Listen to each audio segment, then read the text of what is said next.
क्या आपको सीढ़ियाँ चढ़ने में तकलीफ होने लगी है? जगह जगह जोड़ों में दर्द होता है, थोड़ा सा काम करते हैं तो सांस फूल जाता है, दिन भर थकान बनी रहती है और आप अब सोच रहे हैं कि ये शायद उम्र की वजह से 45-50 साल की उम्र में ऐसा होता होगा, लेकिन एक्चुअली आप गलत सोच रहे हैं। ये कोई उम्र का संकेत नहीं है, ये बताता है कि असल में आप खाना तो खा रहे हैं, लेकिन उस खाने में पोषण बिल्कुल भी नहीं है। आज मैं आपको ऐसे सुपर फूड और उनको खाने का सही तरीका और सही समय बताने वाला हूं, जिनको आप अगर रोज लेना स्टार्ट करते हैं आज से ही, तो कुछ दिन में ही आप अपने आप में एक अलग स्फूर्ति, ऊर्जा और जगह जगह होने वाले दर्द में राहत महसूस करने लगेंगे और बिना थके, बिना रुके आप अपनी लाइफ को बुढ़ापे तक भी इंजॉय कर पाएंगे। नमस्कार दोस्तों, मैं डॉक्टर सचिन और मैंने अपने पिछले 15 साल से ज़्यादा की प्रैक्टिस में देखा है कि जैसे ही शरीर में इन्फ्लामेशन बढ़ती है, कैल्शियम की कमी होने लगती है और जोड़ों में लुब्रिकेशन कम होने लगता है, यानी कि वो सूखने लगते हैं, तो ये सारी समस्याएं, सारे लक्षण जो मैंने आपको बताया है अभी, ये देखने को मिलते हैं। असल में इसका कारण है कि हम खाना तो खा रहे हैं लेकिन उसमें पोषण है नहीं। जल्दी थकान हो जाना और जोड़ों में सूजन होना, मांसपेशियां कमजोर होना, सांस फूलना, ये समस्या धीरे धीरे ओवर द टाइम हमारे शरीर में बढ़ने लगती है। पहले ये एज रिलेटेड ही होते थे, हम देखते थे कि 60, 65, 70 साल की उम्र में ये समस्या आनी स्टार्ट होती थी, लेकिन अब 35, 40, 45, 50 साल से नीचे के लोगों में समस्याएं लगातार बढ़ती जा रही हैं। बहुत ज़्यादा देर ना करते हुए सीधा हम अपने फॉर्मुलेशन की तरफ चलते हैं कि हमें ये कैसे अपने रूटीन में शामिल करने हैं। दोस्तों, सबसे पहले सुबह के नाश्ते की बात कर लेते हैं, या सुबह ब्रेकफास्ट के साथ में लेने वाले फूड की बात कर लेते हैं, जो आपकी इन कमियों को पूरा करेगा और आपकी समस्या ठीक करेगा। सुबह सुबह आपको दो चीज़ें लेनी है, एक है सफ़ेद तिल और दूसरा है अलसी के बीज।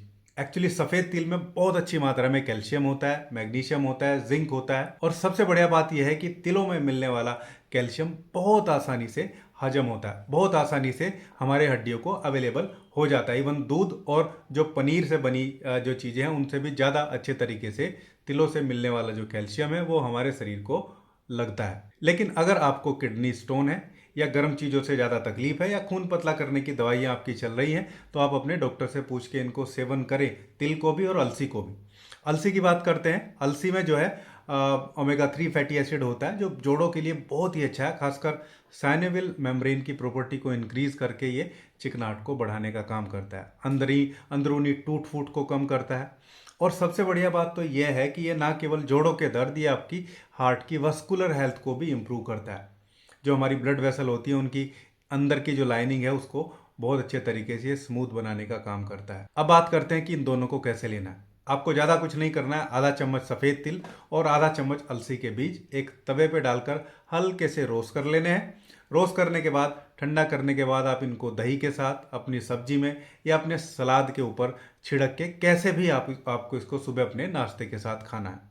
बहुत बेहतरीन तरीके से आपको इसके रिजल्ट मिलेंगे। आप लगातार जब इन दोनों चीज़ों को अपने नाश्ते के साथ यूज़ करना शुरू करते हैं तो कुछ दिन में ही आपको इम्प्रूवमेंट लगने लगता है। तो दोस्तों, अब बात करते हैं अपने दूसरे सुपर फूड की। दूसरा सुपर फूड है मखाना। ज़्यादातर लोग समझते हैं कि ये केवल एक व्रत का सामान है और व्रत में एक फुलनेस देता है जिससे भूख नहीं लगती है। एक्चुअली ऐसा बिल्कुल नहीं है। ये केवल व्रत में खाने की चीज़ नहीं है। इसमें बहुत अच्छी मात्रा में कैल्शियम होता है, बहुत अच्छी मात्रा में मैग्नीशियम और फॉस्फोरस भी इसमें देखने को मिलता है। यहाँ तक कि कुछ लोग इसको वजन कम करने के लिए भी खाते हैं, क्योंकि इसमें फैट जैसी कंटेंट की मात्रा बिल्कुल नहीं होती है।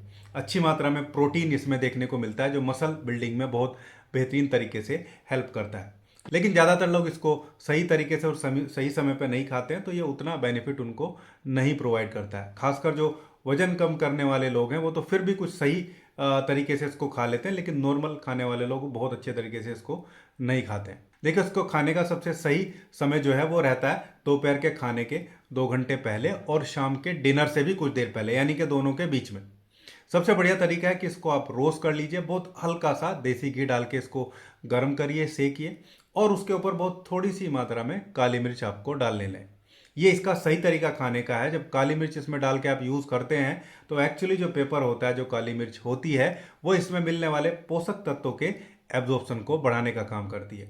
जिन लोगों का ब्लड प्रेशर लो रहता है वो लोग इसमें हल्का सा नमक, सेंधा नमक डाल के भी खा सकते हैं, तो उनको ब्लड प्रेशर लो होने की तकलीफ फिर नहीं होती है। लेकिन कुछ लोगों को इसको खाने से अवॉइड करना चाहिए या फिर आप अपने डॉक्टर की सलाह से लें। खासकर वो लोग जिनकी खून पतला करने की दवाइयाँ चल रही हैं या जिनको किडनी स्टोन है और जिनका यूरिक एसिड बढ़ा हुआ है, उन लोगों को इसको खाने से कई बार थोड़ी तकलीफ होते हुए देखा गया है। तो आप इसको खाने को अवॉइड करें या अपने डॉक्टर से पूछ कर आप इसको कंज्यूम कर सकते हैं।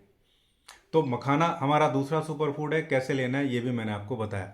अब तक हमने जो दोनों चीज़ें खाने के लिए देखी हैं वो हमारी न्यूट्रिएंट्स की कमी को पूरा कर रही हैं और कहीं ना कहीं रिपेयर करने का काम भी करती हैं।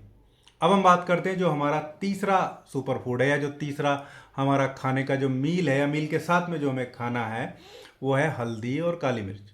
देखिए, इसको लेने का सही समय रात के और शाम के टाइम है दूध के साथ। खासकर वो लोग जो रात का खाना अवॉइड करते हैं, रात का खाना नहीं खाते हैं, उनके लिए तो ये बहुत ही बढ़िया है। वैसे तो सभी खा सकते हैं सोने से 1 घंटा पहले। हल्दी में जो है बहुत अच्छी मात्रा में करक्यूमिन होता है और पेपर उसके एब्जॉर्प्शन को बढ़ाता है, आपकी आंतों में उसको अच्छे से एब्जॉर्ब होने के प्रोसेस को इंक्रीज करता है।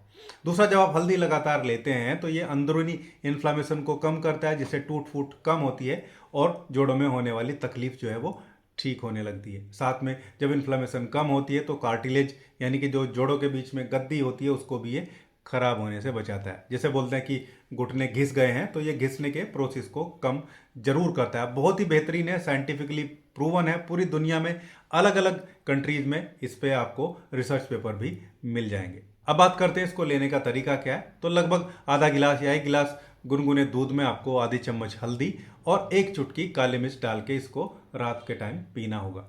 दूसरी बात यह है कि किन लोगों को नहीं लेना है। देखिए, जिन लोगों को ब्लीडिंग की टेंडेंसी है, चाहे वो ब्लीडिंग पाइल्स ही क्यों ना है या अल्सर है, उन लोगों को काली मिर्च और हल्दी का दूध नहीं लेना चाहिए। इसके अलावा जिनको एनीमिया है या पित्त की थैली में पथरी है, उनको भी इसको लेने से बचना चाहिए। बाकी सब लोगों के ये सुरक्षित है और उनको डेली इसको कंज्यूम करना चाहिए और लगातार कंज्यूम करना चाहिए। दोस्तों, ये थे हमारे 3 सुपर फूड, लेकिन खाने का सही तरीका और सही समय, जिनको अगर आप यूज़ करते हैं तो आपको दिन भर होने वाली थकान, सांस फूलने की समस्या और दूसरा जोड़ों में होने वाले दर्द से आपको 5 से 7 दिन में ही राहत मिलने लगती है। जैसे जैसे आप इसको आगे बढ़ाते हैं, 15 दिन में आप अपने आप में मार्जिनल चेंजेस देखते हैं और लगभग 1 महीना जब आप इसको कंज्यूम कर लेते हैं तो आपको एक अलग ही एनर्जी, एक अलग स्फूर्ति अपने शरीर में नजर आती है। अब बात करते हैं, ये क्वेश्चन बहुत ज़्यादा आता है कि कितने दिन तक इसको लेना चाहिए और सबसे बड़ी चीज़ है कि किन मौसम में नहीं लेना चाहिए। देखिए, वैसे तो आप किसी भी मौसम में ले सकते हैं। जिन लोगों को नहीं लेना है, केवल उन लोगों के लिए रिस्ट्रिक्शन है, आप इसको कभी भी किसी भी मौसम में ले सकते हैं। थोड़ा सा तिल के साथ हम सोचते हैं कि तिल थोड़े गर्म होते हैं तो उनको बहुत ज़्यादा गर्मी में अवॉइड करना चाहिए। जैसे अभी फेब्रवरी चल रहा है तो फेब्रवरी, मार्च, अप्रैल के मिड तक भी आप तिल को ले सकते हैं। लगातार कितने दिन तक ले सकते हैं? आप इसको लगातार लगभग 30 से 35 दिन तक लीजिए, 40 दिन तक भी ले सकते हैं। उसके बाद एक गैप दीजिए लगभग 1 वीक का या 15 दिन का और फिर दोबारा आप इसको स्टार्ट करिए। दोस्तों, ये था आज का वीडियो। उम्मीद करता हूँ ये हेल्दी और सुपर फूड वाला सुपर वीडियो आपको अच्छा लगा होगा। वीडियो अगर अच्छा लगा है तो वीडियो को लाइक करिएगा, एक अच्छा सा कमेंट करिएगा, कम्युनिटी में वीडियो को शेयर जरूर करिएगा ताकि दूसरे लोगों को भी ये सही जानकारी मिलती रहे। तो मिलते हैं ऐसी ही एक शानदार अगली इंफॉर्मेटिव और हेल्दी वीडियो में। तब तक के लिए धन्यवाद। नमस्कार।